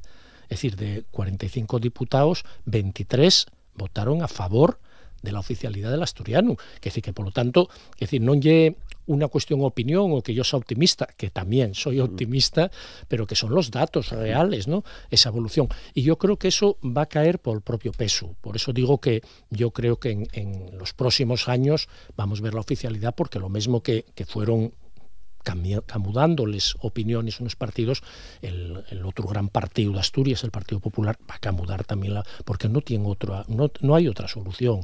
Lo demás es entretener esa posición de yo amo mucho al asturiano, pero no lo doto legalmente de lo que necesita, ¿no? Eso yo creo que va a ser una cuestión normal con el paso del tiempo. Claro. Los primeros 20 años podemos hablar de dignidad. Sí. De dignidad para la lingua, sí. de sentar les bases. Y triste, al menos para mí, que todavía haya xente que non entienda a estas alturas lo que é la normalización lingüística del asturiano o de cualquier otra lingua, porque en el fondo son procesos muy parecidos, faiganse onde se faigan. Todas las lenguas sí tienen los mismos procesos. Claro. Falabes del mandato de Ana Cano, de ese prestigio internacional, yo añadiría científico. Científico, ¿no? Es que el prestigio bien por el trabajo científico ahí, ¿no? Que hay detrás, claro. Y el último mandato de política, además de política muy encaminada, muy favorable a lograr consensos. Siempre. Política de la buena. Efectivamente. Yo creo que, vamos a ver, esa sería la característica de la academia. Bueno, yo creo que siempre, pero fundamentalmente estos últimos años, me refiero a estos 8 años de mandato de González Riaño, siempre fue la búsqueda del consenso, inclusive las propias relaciones de amistad que González Riaño caltien, tanto con el Partido Socialista, con el Partido Popular, es decir, con todos los partidos de que están en la Xunta, pues buscar eso, porque la lingua, de la academia estamos convencidos de ello, non puede ser enfrentamiento entre naide. La lengua sirve para comunicarse, sirve para entenderse, y un bien fundamental para entender Asturias, para entender la identidad de Asturias, y no es un arma para echar contra él. Entonces el consenso es imprescindible, y en eso y en lo que se va trabajando y trabajando. Lo que pasa que llega un momento que efectivamente la gente que va cansando, porque son muchos años, hay que normal tener también, mucha paciencia para cosas que parecen tan elementales, que no van contra naide, absolutamente contra naide, pues que haya personas efectivamente que os cueste tanto, ¿no? Algunos por desconocimiento. Yo creo que desconocimiento. Hay algunos que son con mala intención, pero son los menos. Yo creo que mala intención, ignorancia de la mala, pero son los menos. La mayoría ya por simplemente desconocimiento, darse cuenta de ese bien que lleva la lengua asturiana, ¿no? Claro. Quería que nos explicases también, que yo lo que hacemos muchas veces en estas conversaciones que tenemos cuando vienes, Monchu, 3 presidentes de la Academia de la Lengua en estos 40 años. Va unos días, renovaba Xosé Antón González Riaño. ¿Cómo se fa ese proceso dentro de la Academia? Ya digo que según los estatutos de la Academia, cada 4 años hay elecciones a la Xunta de Gobierno de la Academia, ¿no? La Xunta de Gobierno está formado por el presidente, una vicepresidencia, secretaría, vicesecretaría y la yalgueya, el tesorero, la tesorera, ¿no? Y cada 4 años, ya digo, obliguen los estatutos a que haya elecciones. Entonces, en una sesión anterior, el presidente convoca las elecciones, hay un periodo para presentarse cualesquiera académico a cualesquiera de los cargos, y bueno, pues según los candidatos, pues en una xunta extraordinaria, que fue la que tuvimos la semana pasada, pues hay una votación secreta para cada uno de los cargos, no hay en conjunto, no hay un equipo. No hay una candidatura, digamos. Eso, no hay una candidatura conjunta, sino que cada cargo votase por separado, ¿no? Y eso ya digo, cada 4 años, con total normalidad, ¿no? Sin más, ¿no? En ese sentido, y un funcionamiento democrático. ¿Hubo muchos candidatos? No, porque, bueno, ves que yo continuista, simplemente fue el cambio mío, que ya digo, yo tenía en el entamo, cuando lo agarré ahí a 2 mandatos, hay 8 años, pues ya dice que iba a estar 2 mandatos como secretario, y después iba a dar paso a otra persona, ya digo, en este caso será Claudia Menéndez. Vale. De vicesecretaria va a estar Carmen Muñiz Cachón. Carmen Muñiz Cachón, profesora de la universidad, profesora de filología. De Ayalguero, Carlos Lastra, sí, otro veterano también. Carlos Lastra, ya el veterano, ya era. Y es curioso, sí, mirando la historia de la academia, el cargo de Ayalguero y el más estable. Bueno, por otra parte, parece normal, ¿no? Parece normal. El tema económico y demás, y un tema que no conviene muchos cambios, muchas personas, ¿no? Digo porque dende el entamu, dende que se creó la academia, la Llalguera fue Ana Cano. Hasta los 20 primeros años con García Arias de presidente, la Llalguera fue siempre Ana Cano. Cuando Ana Cano asumió la presidencia, en el año 21, me parece que fue, Carlos Lastra entró de Ayalguero y sigue de Ayalguero. O sea, y el cargo más estable en la historia de la academia. Que es biólogo. Y es biólogo. No es economista. No es economista, no, es biólogo, efectivamente, conocido de todos. Luego va a estar de vicepresidente David Guardado. David Guardado, efectivamente, entró ya en el anterior mandato, efectivamente, y David Guardado, conocido de los estudios, sobre todo los estudios muy fondos y el dominio que tiene de la lengua. ¿Sí? Y presidente Xosé Antón González Riaño. Xosé Antón González Riaño, efectivamente. Bueno, estamos ya con los cursos de la UABRA en marcha desde este lunes pasado, ¿no? El lunes se inauguraron a las 9 de la mañana en la Facultad de Filosofía y Letras, en el campus del Milán, tuvo la inauguración, y desde entonces hasta este viernes pues van a ser los 2 cursos que finalmente hacemos. Este año, ya lo comenté, me parece, en otro programa, ¿no? Que dimos un cambio muy grande a la UABRA. Estábamos un poco expectantes a ver cómo iba, porque claro, hasta ahora la UABRA siempre fue en régimen de inmersión lingüística, de internau, bien sea en Ibias, Cangas, Casu, y este año pues era en régimen abierto, en Ubieu, era otra cosa distinta, ¿no? Y bueno, bien, los 2 cursos están cubiertos de fecha actualmente, hay 25 personas que era lo máximo que podíamos admitir en los cursos, y tanto el curso de intensivo de asturiano, digamos el lingüístico, como el de teatro, completáronse con 25 personas, y creo, en lo que me comuniquen, que está funcionando los 2 cursos muy bien. ¿En el campus del Milán? En el campus del Milán, sí, las clases son por la mañana, de 9 a 2, ya digo, los cursos son de 25 horas, 5 horas cada día, y después, por la tarde, hay una serie de actividades complementarias que hubo el lunes y que hay güey. Salen el lunes por la tarde, pues salieron una visita muy interesante, una visita guiada per Ubieu, poniendo en relación, o sea, hay una visita a conocer Ubieu a través de la historia de la lengua asturiana, sitios de Ubieu que tuvieron una relación, ¿no? Una visita que dirigieron 2 de los profesores de los cursos, Darío de Dios y Ignacio Galán, y que entamó allí en la Escandalera viendo tanto el papel de la Xunta General, que por cierto van a visitarla esta tarde los alumnos y les alumnes de los cursos, ¿no? Pero la Xunta General, el Teatro Campo Amor, donde la Compañía Asturiana de Comedias entamó representándoles esos obres, después paróse en la universidad para hablar del primer autor de la literatura asturiana, Antón de María Reguera, y de los primeros alumnos de la Universidad de Ubieu, allá en el siglo XVII, o del rector Fermín Canella, en la universidad. Después paróse delante de Ridea para ver la época del franquismo y el papel de la lengua, y terminóse delante de la academia, hablando un poco de la actualidad, bueno, y también viendo la casa de los Acebal, que allí está delante de la academia, María Acebal, sí, efectivamente, el gran poeta de la literatura asturiana, ¿no? Y después, ya digo, eso fue el lunes, después hubo una charla sobre, iba a verse después, fue a verse la película a los cines Foncalada en versión asturiana de La Sustancia, y entonces hubo una charla previa un poco planteándola por parte de los autores de la versión subtitulada. Fue una charla muy interesante porque organizada o colaborando con Verbeu, la Asociación de Traductores de Asturiano, porque bueno, plantearon las dificultades que el audiovisual tiene en Asturias y el trabajo que ellos hacen y demás. Una charla muy, muy interesante. Vale, esto fue ayer y, güey, como dices, hay una visita a la Xunta General. A la Xunta General. A las 5 van a visitar la Xunta General, sí. Y a la academia, ¿no? Y después una visita a la academia, sí, una visita un poco, poner en contacto lo que lleva la academia por dentro, y después va a terminar la tarde con una charla también, en este caso del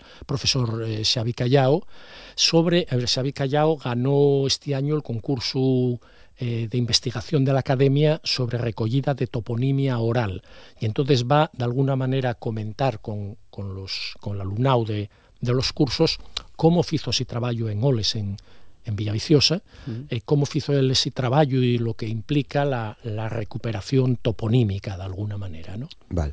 Está también desendolcándose el curso de teatro, ¿no? De teatro asturiano. Sí, el otro, ya digo que son 2 cursos, el primero y el de lingüístico, y el otro efectivamente y el de teatro, como vemos en el título mismo del texto a la escena, digamos, tiene como dos pegollos ese curso, ¿no?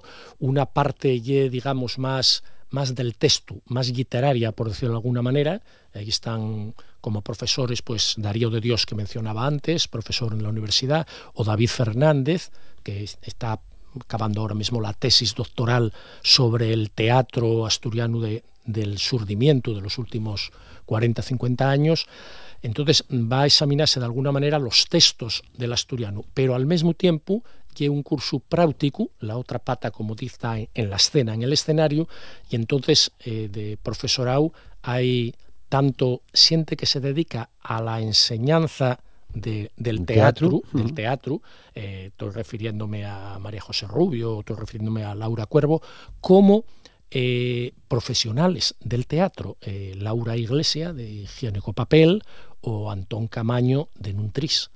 Entonces, tiene esas 2 partes, digamos, una parte más literaria, el texto de los textos que tenemos en la historia del teatro en Asturias, y después una parte, digamos, más práctica, la escena, cómo se pone eso en escena, ¿no? Parece que ya lo falamos la otra vez que tuviste aquí con nos, pero quería volver a ello, que llegue a la aportación de los textos de teatro en lengua asturiana, ya de los tiempos de Pindepría o anteriores, ¿no? Anterior, sí. De hecho, la historia de la literatura asturiana casi nace, digamos, con el teatro. Sí. Antón de Mari Reguera tiene efectivamente los entremeses de Antón de Mari Reguera, son de las primeras obras que tenemos. XVII, ¿no? Claro, en el siglo XVII son de las primeras obras, y desde entonces para acá pues vamos teniendo Teresa Cónsul, y luego en el siglo XIX distintos autores, tanto en Sisión como en otras partes de Asturias, de prestigio. En Asturias y fuera de Asturias, en La Habana, por ejemplo, el teatro asturiano en La Habana fue muy importante. Está ahí una cuestión, la literatura asturiana en América y un tema muy importante y muy trascendente. No hay que escaecer que la literatura, y especialmente el teatro, necesita una base económica. Y en La Habana, en Cuba, era la Asturias rica.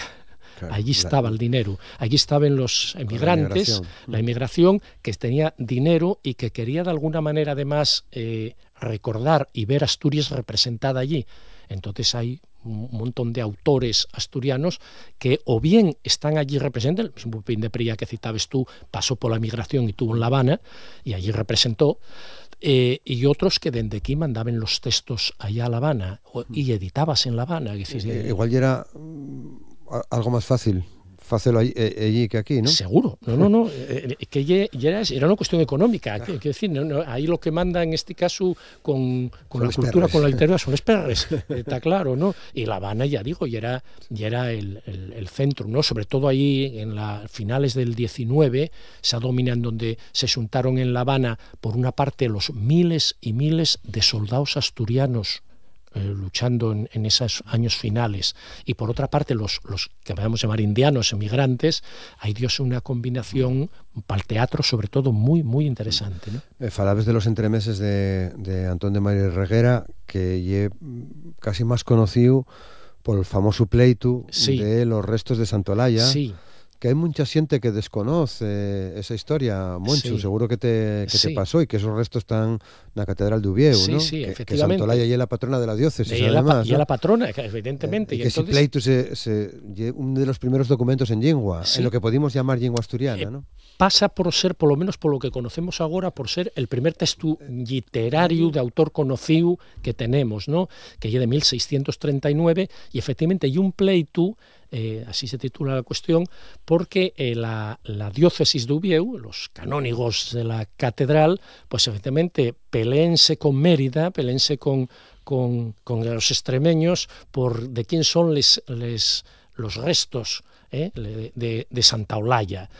Son de allí porque nació allí, dicen ellos. No, son de aquí porque llegó aquí, trajeron aquí ya el rey Silo en procesión, y bueno, ahí va contando la historia, y ganó con ese poema, el pleito por les cenizas de Santa Olalla, gana el concurso que en 1639 convocó precisamente, efectivamente, el Cabildo de la Catedral de Oviedo. Gana el premio Antón de Mari Reguera con ese poema, que pasa, ya digo, por ser por el primero, poema muy guapo, además, el Tamu, sobre todo, precioso, con el ensame Les Abelles. Hubo un año que se dedicó el trabajo del Día de las Letras, sí, ¿no? Ya va años, sí, no recuerdo ahora cuándo fue, ya va años.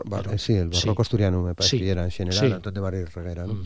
Sí, ya dedicóse, lógicamente, y el primero, no solo y el primero, sino que además que tuvo una influencia muy grande, prácticamente hasta llegar al siglo XX. Yo creo que los dos autores que más influencia tienen en la literatura asturiana son Antón de Mari Reguera y después Caveda y Nava. Son los dos autores, de alguna manera, que condicionen la literatura asturiana desde el siglo XVII hasta el siglo XX. Que estás llegando de una manera... Sí, ahora ya efectivamente está en otro nivel. Vas a, no sé si, por no ir más atrás, Semana Negra o el Celsius, sí, con bastantes publicaciones en lengua. En asturiano, efectivamente. En el Celsius es muy curioso porque en el Celsius ahí, bueno, está Radagás, la editorial detrás, en la literatura fantástica, que digamos yo lo que en el Celsius, o ciencia ficción, o por ampliarlo más, ¿no? Yo empleo el término fantástico. Efectivamente, en asturiano tuvo en los últimos años un asiente mozo. Bueno, y ya hubo antes algunas cuestiones, estoy pensando en Dolfo Camilo o demás, algunos autores que ya saberaron... De alguna manera tocaron algo, o Vicente García Oliva, que saberaron ya de alguna manera la literatura fantástica, pero sobre todo esta última generación, y estoy hablando de escritores de 30 años, que sí, que es lo cual viene a demostrar que la literatura asturiana está al día, está innovándose, y que tiene un relevo generacional muy bueno. Creo que con Rádagas estuvo aquí Ana Pereira el otro día. Nosotros, una publicación, 12 textos, de 12 mujeres. 12 mujeres, efectivamente. En lengua asturiana y de literatura fantástica. Y de literatura fantástica. No, ya digo que hay un poco la comprobación de que hay un futuro, de que hay un futuro, y que hay sobre todo una puesta al día, que yo creo que fue la gran aportación en el surgimiento en la literatura, que la literatura asturiana puso al día, dejó de ser, estaba demasiado encasionada, la literatura asturiana, y vamos, una literatura homologable a lo que se está escribiendo, y es simplemente un ejemplo, lo del Celsius y la literatura fantástica, lo que se está escribiendo en las demás lingües de España y de fuera de España, sin más. Que menudo año para el Celsius. Porque, bueno, fue increíble, en Avilés fue algo, yo nunca vi tanta gente en Avilés, tengo que recordar, nunca, hay actos y hubo cuestiones, yo creo, estoy recordando cuando vino Woody Allen, y yo creo que había más en el Celsius que cuando vino Woody Allen, no, fue algo impresionante. Bueno, Moncho, llegamos al final. Ahora viene el verano, ahora viene el verano, viene agosto, vacaciones. Volvemos a hablar en septiembre, si te parece. Hablamos en septiembre y seguimos comentando cómo va la academia y lo que estamos trabajando en la academia. Disfruta de este tiempo, lo mismo, Moncho, muchas gracias. Roberto, buenas vacaciones. Gracias.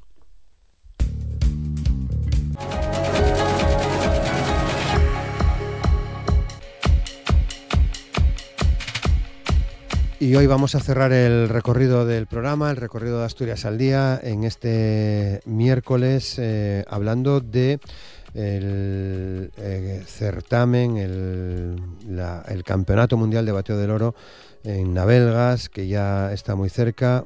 Creo que van a participar más de 500 competidores de 22 países. Para conocer detalles hemos invitado hoy a César Castaño, presidente de la Asociación de Bateadores Barciaecus. ¿Qué tal? Buen día. ¿Cómo estás? Muy bien, César? muchas gracias. Muchas gracias. Apurado, ¿no? Sí, un poco apurado, la verdad que sí, pero bueno. Porque presentabais ayer por la tarde el campeonato, ¿no? Presentabais toda la actividad que se va a desarrollar dentro de ya muy pocos días en Navelgas, ¿no? Del 3 al 9 de agosto, ¿no? Sí, bueno, ayer hicimos la presentación oficial en Asturias, en Oviedo, en Plaza de Trascorrales, en el Mercado de Trascorrales. Y bueno, sí, lo habíamos hecho ya a nivel nacional en la Feria Internacional de Fitur en Madrid. Pero bueno, sí, lo que fue ya lo que es el programa oficial 100% rematado, digamos. Sí, fue ayer la presentación y la verdad que, bueno, fue un placer porque el público respondió, todos los medios respondieron, había muchos medios cubriendo el evento. Y bueno, ya te digo, o sea, que agradecidos al Ayuntamiento de Oviedo por ofrecernos ese maravilloso espacio para hacer esa presentación. Y nada, ya con el cronómetro andando hacia atrás, o sea, estamos a pocos días y como tú bien decías, pues bueno, estamos ya con más de 550 inscritos de los 5 continentes del mundo. Y a día de hoy creo que son 23 o 24 países que van a estar representados en Abelgas en esa semana del 3 al 9 de agosto. Claro, eso está muy bien, ¿eh? Son cifras... Hombre, es un récord mundial de participación en un campeonato del mundo y bueno, debemos estar orgullosos de ello y esperemos que todo salga al nivel que corresponde. Claro, es la tercera vez que acogéis el campeonato del mundo, ¿no? Sí, es el tercer campeonato del mundo que acogemos y hay que remarcar también que los campeonatos que hemos hecho hasta ahora fueron en el año 2008, en el año 2015 y ya habíamos hecho previamente un campeonato de Europa que fue un poco la prueba de fuego para ver si estábamos capacitados para llegar al Mundial, que fue en el año 2005. Porque ¿cuándo empezasteis con la actividad en Navelgas del bateo?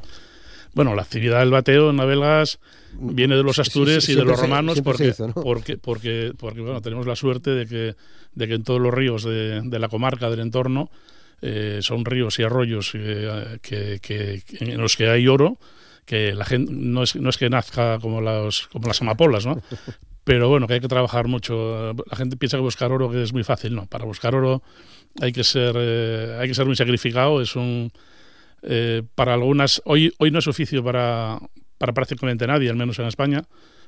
Pero hubo épocas en Navelgas en la que sí había personas que vivían prácticamente de buscar oro, entonces para ellos era un oficio. Pero bueno, es muy duro porque hay que mover muchas toneladas de piedras en el río para poder llegar a la capa arcillosa que es donde depositan y donde clavan estas pepitas o estas lascas de oro. Y ya te digo, eso viene de los romanos. Pero bueno, viniendo un poco a la actualidad, hay que comentar que en Navelgas estuvo la primera mina industrial de oro de España. Y los datos que tenemos se remontan, ya hay algunos informes que son ciertos, ¿no? Que están bien contrastados, y es que ya se habla de que en el año 1898 unos mineros irlandeses que regresaban de las minas de Sudáfrica después de la fiebre del oro, la famosa fiebre del oro, pues ya estuvieron haciendo prospecciones en las minas de Navelgas, ¿no? En los restos de las minas romanas de Navelgas. Y luego ya pues hubo una compañía que se llamó La Luarquesa, que se fundó, estuvo trabajando la mina del oro de Navelgas estuvo trabajando hasta la guerra civil, hasta la época de la guerra civil. En la época de la guerra se paró y luego después de la guerra volvió a resurgir la mina y estuvo operativa hasta el año 1956. De ahí viene un poco nuestra tradición. Ya de ahí, de esa época de la mina, de varios trabajadores que había en la mina,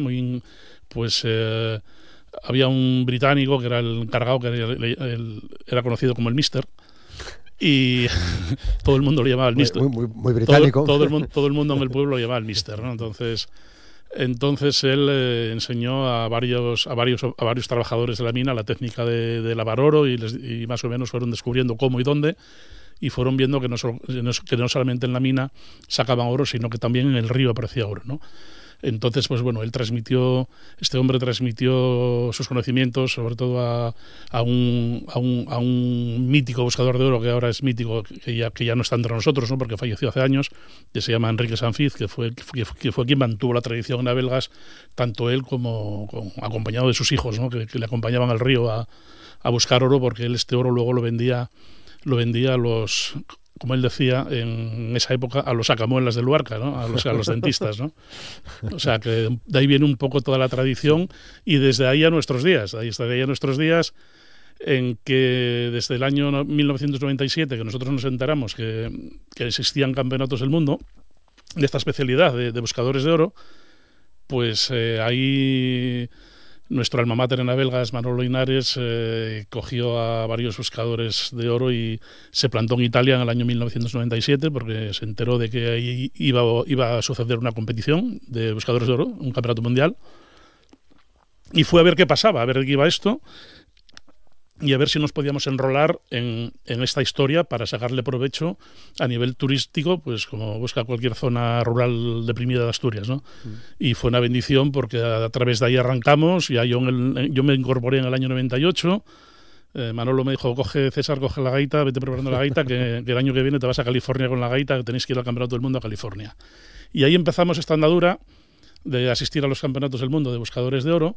A partir de ese año, en el 99, ya creamos en Navelgas los campeonatos nacionales. Y en el 99, decía. En el 99 ya empezamos con los campeonatos, con el Campeonato de España, sí. Con el Campeonato de España, y hasta nuestros días. Claro. Bueno, lógicamente, esto se celebra en todo el mundo. Conseguir ser sede, me imagino que cuesta lo suyo, ¿no? Sí, es una batalla como cualquier otra cosa, ¿no? Como cuando quieres ser capital gastronómica de no sé qué o capital de la cultura. O sea, compites contra otros países y tienes que presentar un proyecto y bueno, y tenemos unos mítines anuales en estas competiciones, sea en el punto del mundo que sean. Y ahí debatimos y se presentan, pues eso, se van votando las futuras sedes de Campeonato de Europa, Campeonato del Mundo. Y ahí pues bueno, tenemos que presentar el proyecto y bueno, defenderlo y bueno, contamos con la ventaja de que bueno, que ya hemos hecho 2 campeonatos del mundo anteriormente y un campeonato europeo, y en el que de verdad han reconocido, casi todo el mundo reconoce que Navelgas no es por nada, no es por echarnos aquí flores, pero bueno, que hemos hecho los mejores campeonatos de la historia hasta el momento y yo creo que este año lo vamos a superar otra vez con creces. Desde luego que sí. Yo estoy completamente seguro porque desde esos final o mediados de la década de los 90 hasta ahora habéis conseguido que ya en casa, aquí en Asturias, sepamos qué es esto del bateo y que además, bueno, pues vais por la organización del tercer campeonato, ¿no? Que esos son datos que avalan seguramente pues mucho trabajo, mucho sacrificio por parte de la gente de Navelgas, claro. No, sí, el sacrificio es inmenso, ¿no? Porque un campeonato del mundo de bateo de oro, la verdad es que es para un pueblo como es Navelgas, que en invierno estamos 200 personas, pues es un presupuesto cercano a 300.000 euros, ¿no? Que hay que bregar mucho para poder conseguirlos y poder sacar el proyecto adelante, ¿no? Sí. Pero bueno, la suerte es que contamos con un montón de colaboradores, de personas, de voluntarios, ¿no? De gente del pueblo que vive en el pueblo y está fuera, pero cuando hay que volver se vuelve y cuando hay que trabajar se trabaja, ¿no? Nosotros ahora llevamos como 2 meses trabajando en el Navelgas Arena, que es como denominamos a la zona de bateo, y la media de voluntarios anda en torno a 100. Claro, porque hay que preparar. Claro. Dónde van a estar las personas que vienen a competir, ¿no? Hay que montar todo, hay que montar una infraestructura bestial que cuando la veáis me dirás lo que te parece, ¿no? Sí. Pero es mucho trabajo, hay muchas horas de trabajo, muchísimas horas de trabajo. Ahora mismo hay gente trabajando ahí en la zona de bateo, gente voluntarios del pueblo que nadie cobra, o sea, y bueno, tiene que ser así, porque si queremos sacar un evento de este tipo desde cualquier pueblo, pues tiene que ser a base del esfuerzo de los vecinos y en este aspecto yo siempre lo digo, ¿no? Es verdad que Navelgas fue pueblo ejemplar en el año 2003 y creo que lo fue y lo sigue siendo, ¿no? Porque pues aparte de esto hay que remarcar también que un pueblo como Navelgas tenga 3 fiestas declaradas de interés turístico regional, como es el Día de los Pueblos de Asturias, o como es la fiesta de las Follaza y el Abagosto, o como es este campeonato mundial nacional de bateo de oro, que en este caso es mundial, pero bueno, lo que ahora estamos, es muy probable que para el año que viene el campeonato nacional de bateo de oro ya sea declarado fiesta de interés turístico nacional. Entonces, bueno, yo creo que es un pequeño milagro que yo tengo un gran amigo en Madrid, un periodista que me hace muchos años, cuando organizábamos en Navelgas el concurso de música folk, nos decía que éramos como la aldea de Asteris, ¿no? Que no podía creer que con tan poca gente y un sitio tan pequeño pues se pudieran hacer tantas cosas, ¿no? Bueno, pues sí, es posible, ¿no? Porque lo conseguís, qué bien. Porque, claro, tiene que estar todo dispuesto para las personas que vienen a competir, tiene que estar dispuesto de la mejor manera posible y a la vez que el público lo pueda ver. Sí, claro, es que el tema está... Hombre, hay que resaltar que, lo que te digo, la colaboración es muy importante para que esta información llegue a la gente, ¿no? Yo creo que cuidamos muy bien el tema medios, e intentamos trabajar mucho con el tema medios. Quiero agradecer también públicamente, ya que estamos aquí, tenemos un grupo de comunicación en Madrid, unos amigos que se llama Eolo Comunicación, es una empresa muy importante en el mundo de la comunicación nacional, que también están trabajando con nosotros desde hace 3 meses de una forma desinteresada, totalmente desinteresada, sin cobrarnos un solo euro. Y bueno, vamos consiguiendo todo esto, a base de favores, a base de amigos, a base de tirar de uno y tirar de otro, ¿no? Porque si no, lo que te decía antes, sería imposible que pudiéramos conseguir eso. Aunque tenemos los patrocinios del Ayuntamiento de Tineo, tenemos el patrocinio del Principado de Asturias, Alimentos del Paraíso y bueno, todas las entidades que nos apoyan, que hacen lo que pueden, lógicamente, pero que bueno, que hay que buscar mucho más y tirar de otra mucha gente. Y luego, pues eso, el que la gente llegue allí, pues tampoco es tan fácil. Nosotros no estamos en una carretera de paso de la costa, ni estamos tal, ¿no? Entonces, bueno, hay que bregar mucho, hay que publicitar mucho para que la gente sepa dónde estamos y pueda llegar hasta ahí. Claro. Bueno, ¿en qué consiste en realidad? ¿Cómo es el campeonato?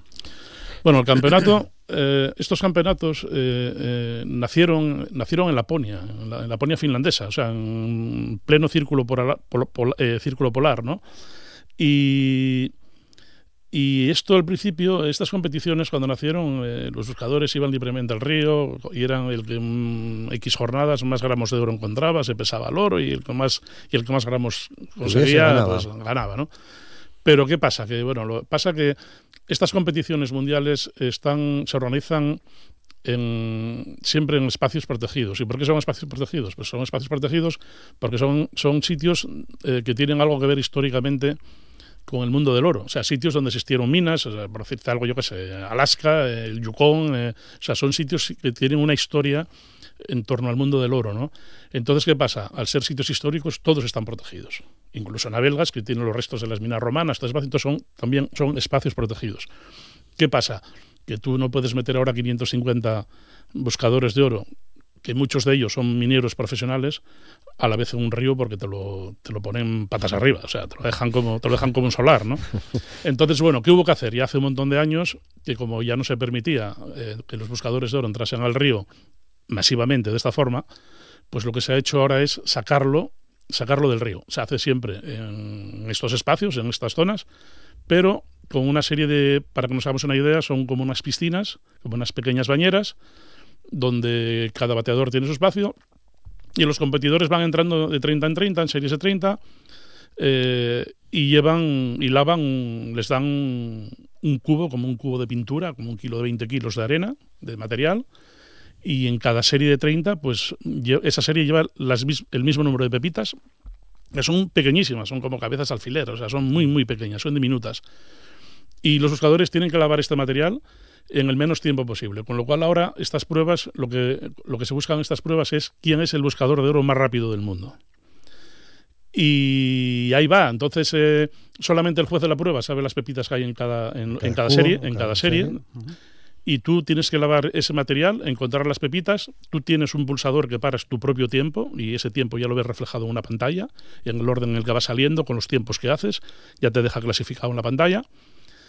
Y ya te digo, la complejidad es que por cada pepita que tú pierdas después, porque si tú imagínate que en esa ronda tenías 7 pepitas y tú encontraste 6, te pasaste de rápido, de listo, por una pepita que pierdas penalizas 3 minutos. Uh-huh. Un campeón del mundo en una final lava ese material y lo mete en el tubo en menos de 1 minuto. Entonces, con lo cual, en una prueba de un campeonato mundial, si tú pierdes una pepita en tu serie, ya estás fuera, porque estás metiendo 3 minutos y de esa serie solo pasan la mitad. Entonces, vas a estar fuera, ¿no? Claro. Entonces, bueno, va un poco de eso, de ir pasando eliminatorias y hasta llegar a las finales. Y bueno, y al final son como otro tipo de competiciones. Hay categoría individual masculina y femenina, que son un poco la estrella. Pero luego también hay pruebas por parejas, de tríos, de equipos de 5, están las grandes finales de equipos nacionales en las que compiten los 5 mejores bateadores de cada país por equipos, sumando tiempos.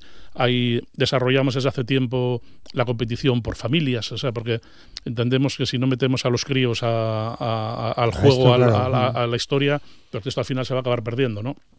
Y de hecho, pues bueno, desde que empezamos con todo este tema y haciendo promoción en colegios, invitando a colegios en verano, en las jornadas de fin de curso y demás, y el propio campeonato del colegio. Los niños del colegio tienen su propio campeonato navelgas en fin de curso, y vamos, están locos esperando que llegue el campeonato de fin de curso. Afición, bien, y entonces, bien bueno, hecho, claro. y gracias a eso, pues bueno, vamos consiguiendo que nuestro campeonato nacional crezca año a año.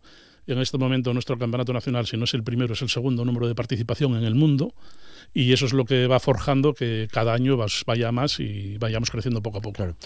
Pero no solo bateo, no solo campeonato, porque alrededor de todo esto montáis también actividades paralelas, supongo. Sí, claro. Esto en su día, cuando empezamos con esto, creamos el concurso de folk Cuarto de los Valles en Navelgas, que fue un referente, fue un concurso de música que duró casi 10 años y del cual editamos 8 discos. Tenemos 8 discos editados de este concurso, ¿no?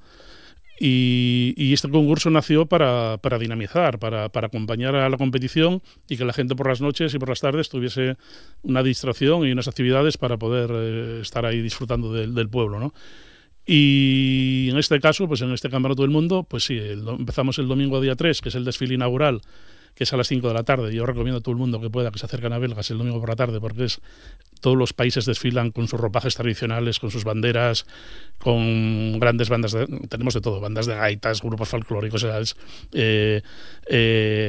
hay algas, me refiero a algas como máquinas antiguas, coches antiguos. O sea, merece la pena porque tiene un colorido muy especial y termina en el área de bateo donde es la competición, colocando ahí en las gradas a todos los países, y tiene, ya te digo, es una fiesta. Un desfile guapo. Un desfile muy, muy guapo. Claro. Y luego, ya desde el lunes que empieza la competición, las competiciones empezamos a las 10 de la mañana y terminamos a las 7 de la tarde todos los días, o sea, sin parar, o sea, no hay tiempo porque va todo calculado de una manera, vamos, es totalmente... estricta, o sea, y ahí sí, acompañamos todos los días, pues tenemos montada ahí hasta ludoteca diaria para poder atender a los críos, a la gente que va a competir o que quiere ver y quiere dejar a los críos un rato para poder disfrutar un poco de otra manera. Todo tipo de actividades de todo tipo, una programación toda la semana, que si teatro, que si magia, que si títeres, restaurante propio que montamos en la zona de bateo, porque necesitamos para tantas personas, tiene que comer rápido y hace falta un servicio de restaurante potente, además de lo que ofrecemos en el pueblo. Y también, pues eso, y luego toda la noche, pues también cada día tenemos conciertos que ofrecemos para tener una zona de descanso y de relajo para los bateadores, en el que hay conciertos todos los días que van más o menos entre las 9 y las 12 de la noche, y en el que habrá, pues bueno, habrá actuaciones potentes. Os vamos a ponernos a enumerarlas ahora aquí, pero bueno, la gente que lo quiera chequear entra en la página web, que es navelgasoro.com, y ahí puede entrar y tiene el programa para ver todas las actividades que tenemos, horarios de competición y demás. Menudo impacto sobre Navelgas, ¿no? Sí, el impacto es... Impacto, me refiero, impacto económico, ¿eh? No, sí, bueno, el impacto económico, hombre, claro que es importante. Navelgas y toda la zona, no solo Navelgas, porque date cuenta que porque son 500 y pico competidores que muchos no vienen solos, muchos vienen con familia, con acompañantes, Entonces, claro, nosotros es imposible que podamos albergar eso porque contamos con muy pocos alojamientos en la comarca, ¿no? Pero bueno, esto afecta a alojamientos desde Navia, Allande, Tineo, Salas, Cudillero, Cangas del Narcea. O sea, porque claro, la gente tiene que meterse en algún sitio. Claro. Y luego, bueno, contamos con una zona de acampada muy potente, muy bien organizada, en la que se llena, y es un espectáculo de ver también de tiendas de campaña y sobre todo de autocaravanas. Muchas de estas personas viajan sobre todo todas las que vienen de Europa, la mayoría vienen con autocaravanas. O sea, hay que tener muchas cosas previstas. Lleváis ya, me imagino que pues algunos meses, ¿no? Trabajando sobre esto, ¿no? A diario, claro. Hay que tenerlo todo a punto. Sí, es mucho trabajo. Es un área muy grande, no es un área pequeña, es un área muy grande la que afecta a esta competición, y bueno, pero ahí seguimos con gracia y dándole duro. Claro que sí. Bueno, pues César, nos quedamos con el programa, que como dices podemos consultar perfectamente en vuestra web. A partir del día 3 y hasta el 9 se va a disputar este Campeonato del Mundo, que va a salir muy bien. Contamos con posibilidades, ¿no? Bueno, sí, oye, es... Para que el título se quede aquí. Bueno, no es muy fácil porque, ya te digo, para eso vienen los mejores del mundo, ¿no? Sí. Pero bueno, lo vamos a intentar y a ver si hay algún buen resultado. Desde luego que sí. Que vaya bien, muchas gracias, un placer conocerte y te espero más veces por aquí, cuando quieras. Un placer. Gracias. Buen día. Y nos despedimos, cerramos el programa de Asturias al Día en este miércoles. Disfruten del día, mañana les esperamos. Muchas gracias, saludos.